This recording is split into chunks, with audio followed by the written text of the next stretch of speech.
अच्छी परंपरा उत्तर प्रदेश में भी शुरू हो रही है कि अखंड पाठ का कार्यक्रम तमाम जगहों पर हो रहा है और बुद्ध चरित्र चंद्रोदय उसका मुख्य ग्रंथ है, जिसको कि पूरा 24 घंटे जैसे कहते हैं एक अखंड पाठ हो रहा है।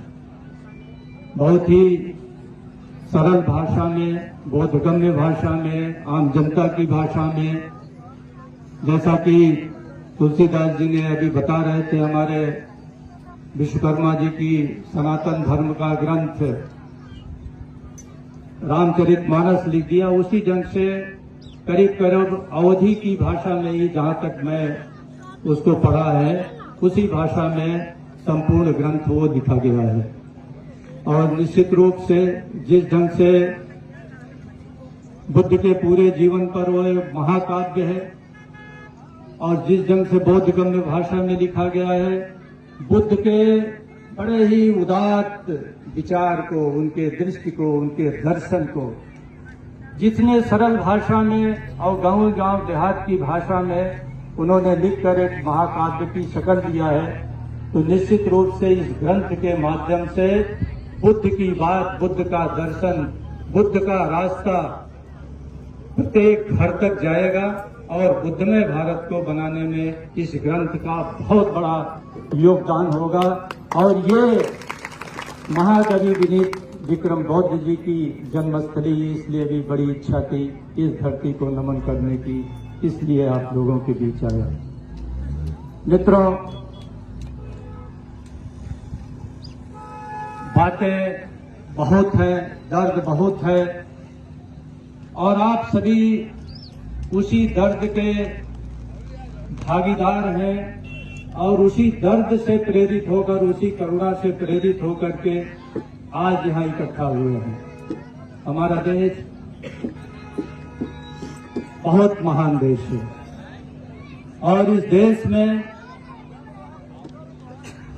ऐसे ऐसे महापुरुष पैदा हुए जिन्होंने न केवल देश को एक ऐसा रास्ता दिखाया जिसमें सभी मानव समान हो, प्रेम मोहब्बत भाईचारा से रहें, सदाचार से रहें, कुशल कर्म करें और एक अच्छे समाज का निर्माण हो।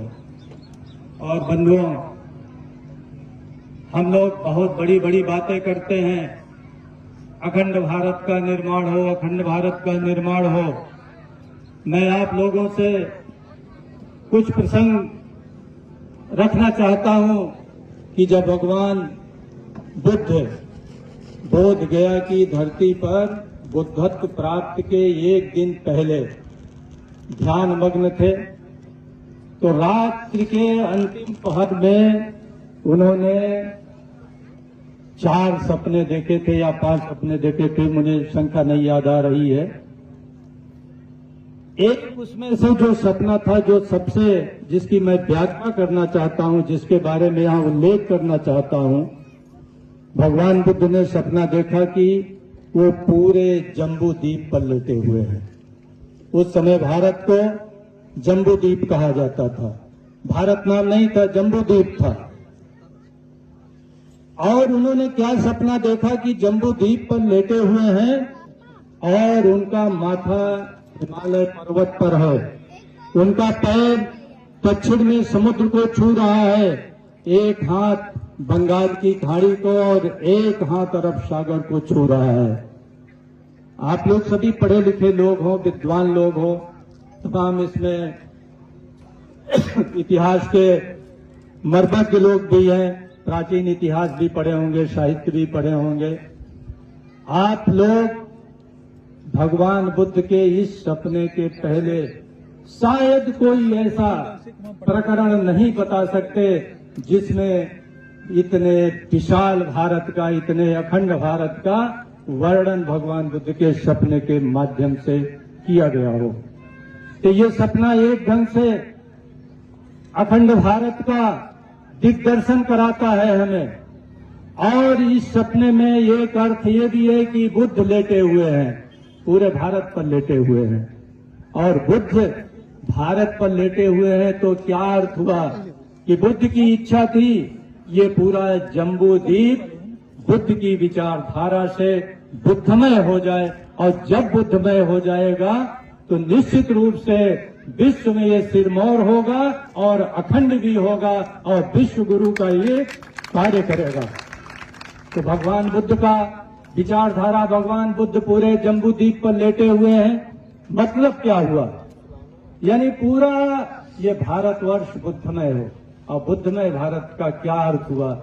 हम समानता से रहें, जाति न हो, वर्ण न हो, द्वेष न हो, विद्वेष न हो, घृणा न हो, प्रतिस्पर्धा न हो, आपस में हम प्रेम मोहब्बत भाईचारा से रहे, एक दूसरे के दुख सुख में काम आए और समानता, मानवता, इन सारे मूल्यों से हम ओतप्रोत होकर के एक बेहतर समाज का निर्माण करें। मित्रों, आज एक विचारधारा के लोग बड़ी बातें करते हैं, हम अखंड भारत बनाएंगे, अखंड भारत बनाएंगे। मैं आपके सामने रखना चाहता हूं कि अखंड भारत का सपना पहली बार भगवान बुद्ध ने देखा और इस देश की धरती को बुद्धमय करने का भगवान बुद्ध ने प्रयास भी किया।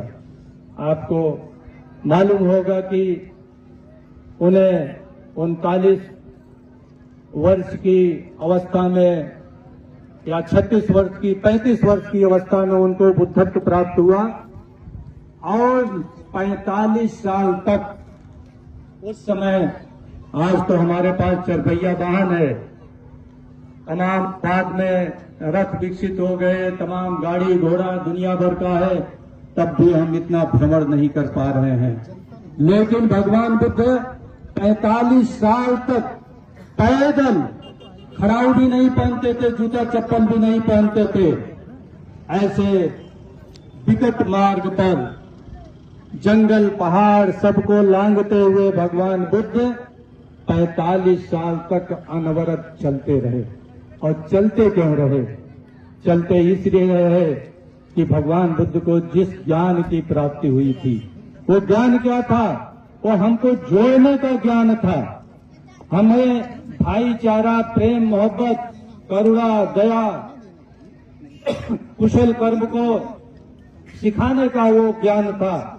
और वो ज्ञान था कि आप सारे अकुशल कर्मों से, अकुशल चिंतन से, अकुशल सोच से मुक्त हो जाएं, वो ज्ञान था। और इस देश में कुछ लोग ऐसे ज्ञान को मंत्र मानते हैं। मंत्र माने छुपा कर रखो, कोई जान न पाए। लेकिन भगवान बुद्ध ने कहा कि नहीं, ये ज्ञान मंत्र नहीं होता, ज्ञान वही ज्ञान होता है जो बांट दिया जाए। और उन्होंने पूरे 45 साल तक इस देश को अपना ज्ञान बांटते रहे और एक समता में, करुणा में, मानवता से ओतप्रोत समाज के निर्माण का कार्य करते रहे। और यही कारण है कि भगवान बुद्ध के विचारधारा के बाद इस देश में हजारों नौजवान, हजारों बुजुर्ग, हजारों हमारे विद्वान लोग, दार्शनिक लोग इस विचारधारा में आगे बढ़े और समता में भारत बना। और जब समता में भारत बना, पढ़ाई लिखाई वाला भारत बना, तो अखंड भारत बना। और अगर चंद्रगुप्त इस देश को अखंड बना पाए तो कहीं न कहीं भगवान बुद्ध की और समतावादी विचारधारा उनके पीछे थी। अन्यथा अगर समाज वैचारिक रूप से तैयार न होता तो हम अखंड भारत का निर्माण भी न कर पाते। मित्रों, कभी भी कोई देश मजबूत तभी होता है जब सारे निवासी पढ़े लिखे हों, सारे लोग शिक्षित हों, सारे लोगों के पास सत्ता हो, शिक्षा हो, समृद्धि हो और सब प्रेम मोहब्बत भाईचारा से रहे। ये बुद्ध का मार्ग ही सिखा पाया। इसलिए हम अगर इस देश को फिर से वही गौरव देना चाहते हैं, फिर से अखंड भारत बनाना चाहते हैं, तो हमें भारत बनाना पड़ेगा। क्योंकि समता में समाज ही अखंड समाज होता है और जो विचारधारा अखंड समाज नहीं बना सकता, वो विचारधारा कभी भी अखंड राष्ट्र और देश नहीं बना सकता। राष्ट्र और देश टुकड़े टुकड़े की विचारधारा से नहीं बनता। राष्ट्र और देश वर्णवादी विचारधारा से नहीं बन सकता। राष्ट्र और देश, ऊंच नीच, तमाम जो विभाजनकारी विचारधारा है उससे नहीं बन सकता। और इसीलिए इस देश में जब जब ये बुद्धमय भारत रहा, ये अखंड भारत रहा, मजबूत भारत रहा, और जब बुद्ध की विचारधारा गायब हो गई, ये देश टुकड़ों में बट गया और देश गुलाम हो गया। मित्रों, एक मैं बात और कहना चाहता हूं, जल्दी अपनी बात समाप्त करूंगा। इस देश में भगवान बुद्ध के उदय के बाद से, भगवान बुद्ध के पैदा होने के बाद से और हर्षवर्धन तक, और उधर बंगाल में 12वीं शताब्दी के मध्यकाल तक, जबकि पाल वंश था, अगर सिर्फ 100 साल का कार्यकाल निकाल दीजिए पुष्यमित्र शुंग का, हमारे तमाम पढ़े लिखे विद्वान लोग हैं, मैं भगवान बुद्ध के 6ठी शताब्दी ईसा से लेकर के और 12वीं शताब्दी तक, यानी 1800 साल में सिर्फ 100 साल निकाल दीजिए पुष्यमित्र शुंग का। मैं आप लोगों से प्रश्न करना चाहता हूं कि हम लोग अपने को हीन भावनाग्रस्त करते हैं कि सदियों से प्रताड़ित रहे, सदियों से उत्पीड़ित रहे, वर्णवादी व्यवस्था बहुत मजबूत रही। मैं आपसे प्रश्न करना चाहता हूं कि क्या इन 1800 सालों में 100 साल छोड़कर एक भी ब्राह्मण या क्षत्रिय वर्ण का कोई राजा हुआ क्या? नहीं हुआ इस देश में, नहीं हुआ इस देश में। लेकिन हमारे सामने एक गलत इतिहास परोसा जाता है, हमारे मनोबल को तोड़ा जाता है। इस देश में मौर्य सम्राटों ने बुद्धमय भारत बनाया। इसके पहले भगवान बुद्ध के बाद आप कल्पना कर सकते हैं, उनके जीवन काल में ही 4 उत्तर भारत के सबसे महत्वपूर्ण राजा थे। महत्वपूर्ण क्या, सबसे प्रतापी राजा थे। मगध में बिंबिसार, कौशल में यानी प्रसेनजीत, और आपके यहाँ उज्जैन में महाराज उदयन, महाराज प्रद्योत, और महाराज उदयन इलाहाबाद में, कौशाम्बी में, प्रयागराज में। ये चारों राजा भगवान बुद्ध के चेले थे, चेले, और उनके जीवन काल में चेले थे। और ऐसे वैसे भी चेले नहीं थे, भगवान बुद्ध के इस प्रकार के चेले थे कि जब वो देशना करते थे तो बिंबिसार और प्रसेनजीत रथ से जाते थे और 1 किलोमीटर या 500 मीटर पहले रथ से उतरकर पैदल आकर चुपचाप उनकी देशना को सुनने के लिए उसमें सम्मिलित हो जाते थे। ऐसे चेले थे। इसके बाद मौर्यों का युग आया, इसके बाद कनिष्क आया, वो भी बौद्ध धर्मानुयायी था। इसके बाद तमाम यूनानी राजा आए, मिनेंडर आए, वो भी बौद्ध धर्मानुयायी थे। इसके बाद गुप्त काल आया। गुप्तों के बारे में आज वर्ण ढूंढा जाता है। आखिर जब प्राचीन भारत में वर्ण की आवश्यकता ही नहीं थी राजा बनने के लिए, तो आप वर्ण क्यों ढूंढ रहे हैं? और आज तक गुप्त किस वर्ण के थे, आज तक इतिहासकार उसका वर्ण नहीं ढूंढ पाए। और मित्रों, मैं बताना चाहता हूं कि गुप्त वंश के तमाम ऐसे राजा थे, तमाम ऐसे सम्राट थे जिन्होंने बौद्ध तीर्थ स्थलों का बहुत ज्यादा विकास किया। और कहते हैं, अभी बड़ी बड़ी बातें होती हैं कि बौद्ध धर्म तो इस देश को क्या बना दिया, हिंसा से दूर कर दिया, अहिंसक बना दिया, इसी कारण हम गुलाम हो रहे हैं। अब समय नहीं है, नहीं तो इन सब बिंदुओं पर लंबी बात तय की जा सकती है। मैं सिर्फ गुप्त वंश के बारे में इतना कह रहा था कि उनका चंद्रगुप्त द्वितीय विक्रमादित्य का एक सेना नायक था आम्रकार्दव, और आम्रकार्दव ने 100 युद्ध जीते थे, 100 युद्ध जीते थे, 100 युद्ध। और उसके कारण चंद्रगुप्त द्वितीय विक्रमादित्य जैसा इतिहास में प्रसिद्ध हुआ। और वो आम्रकार्दव बौद्ध धर्मानुयायी था। मैं सिर्फ ये इतिहास के प्रकरण इसलिए बता रहा हूं कि जब जब बौद्ध धर्म इस देश में मजबूत हुआ, इस देश में समता आई, करुणा आई, प्रेम मोहब्बत भाईचारा आया, और इस देश के आम नागरिकों में ऐसे ऐसे प्रतिभाशाली लोग पैदा हुए कि इस देश को अखंडता और एकता प्रदान की। आज फिर से उन्हीं मूल्यों की जरूरत है। और इन मूल्यों की जरूरत के लिए हमें बुद्धमय भारत बनाना पड़ेगा।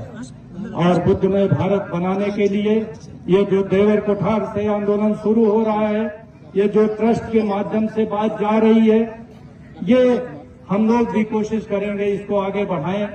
और मैं कोई आश्वासन तो नहीं दे सकता, लेकिन जो भी वित्तीय मदद होगी मैं नंबर ले लूंगा भाई साहब का। जो भी वित्तीय मदद होगी हम लोग भविष्य में वित्तीय मदद करते रहेंगे और समय समय पर यहाँ आते भी रहेंगे। ये आंदोलन आगे बढ़ना चाहिए। अभी सेक्रेटरी साहब बड़ा ही अपना दर्द बयां कर रहे थे कि ऐसी बातें हैं, ऐसी बातें हैं। अभी तो बहुत कुछ सुनना पड़ेगा। षड्यंत्र करके तो इतने बड़े धर्म को, इतने बड़े विशाल आंदोलन को इस देश से गायब कर दिया गया। आप कल्पना कर सकते हैं कि जिस देश में बौद्ध धर्म पैदा हुआ हो और जिस देश में मैंने बताया 1800 साल तक, ये गलत फहमी है लोगों की और इसको सुधार लीजिए कि पुष्यमित्र शुंग के बाद इस देश में बौद्ध धर्म समाप्त हो गया। 1800 सालों तक इस देश में भगवान बुद्ध का धर्म रहा। और आपको पता होना चाहिए कि पाल वंश जो 12वीं शताब्दी के मध्य तक रहा, उसने इस भारत देश को ही नहीं, इस विश्व को 3 महान विश्वविद्यालय दिए, नालंदा, विक्रमशिला और ओदंतपुरी। अगर ये वर्ण व्यवस्था इतनी मजबूत होती, ये सवर्ण इतने मजबूत होते, तो मैं पूछना चाहता हूं कि हर्षवर्धन के बाद एक भी ब्राह्मण क्षत्रिय पुष्यमित्र शुंग को छोड़कर क्या इस देश का सम्राट हुआ क्या? राजा महाराजा हुआ क्या? ये एक मिथ है, ये एक झूठी कहानी है। और हम लोगों को, बच्चों को स्वाभिमानी होना सिखाना पड़ेगा। हम लोगों को, बच्चों को बिंबिसार, प्रसेनजीत, चंद्रगुप्त, सम्राट अशोक, हर्षवर्धन जैसे तमाम व्यक्तित्व की उनको चर्चा करनी पड़ेगी, उनको बात बतानी पड़ेगी। हम महान संस्कृत के, महान देश के निर्माता लोग हैं, हम अखंड भारत के निर्माता लोग हैं और फिर से अखंड भारत का निर्माण करेंगे, बुद्धमय भारत का निर्माण करेंगे। इसी के साथ आप लोगों ने मेरी बातें ध्यानपूर्वक सुनी और मैं पुनः कहता हूं, इस देव कोठार की धरती के, इस मिशन के, इस ट्रस्ट के डेवलपमेंट के लिए मुझसे जो बन सकेगा मैं करूंगा। इसी के साथ मैं अपनी बात समाप्त करता हूं। जय भारत, नमो बुद्धाय।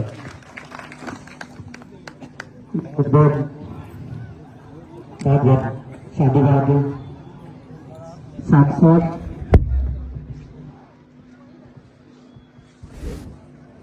महात्मा बुद्ध ने कहा था कि न वंश परंपरा से, न अच्छी शक्ल होने से